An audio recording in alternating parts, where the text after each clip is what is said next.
jacaylku waa quruxda noolaha mana yaqaano, kani waa faqiir, kani waa askari, iyo kani waa si kala toona, waa dareen sida hawada kuu gala oo aanad ogaanin ilaa uu ka dego.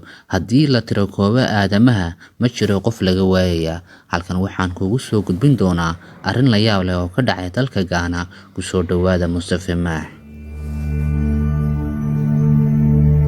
Laba ka mid ah booliska Ghana, gaar ahaan laanta socdaalka, ayaa noqday kuwa baraha bulshada haysta kadib markii ay jacayl daran isu qaadeen.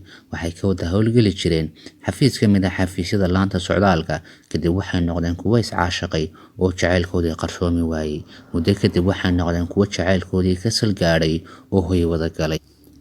Arrinta la yaabka leh ayaa inay subax walba wada shaqo tagi jireen iyagoo xidhan dareyska oo ku labisan dharka ciidanka.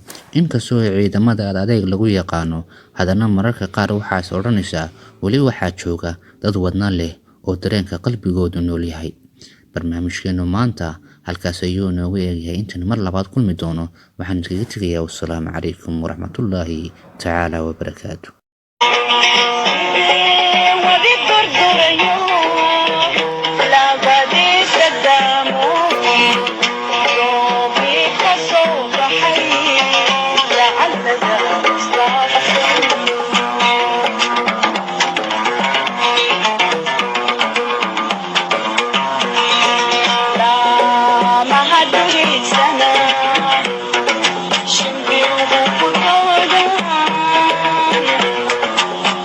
Day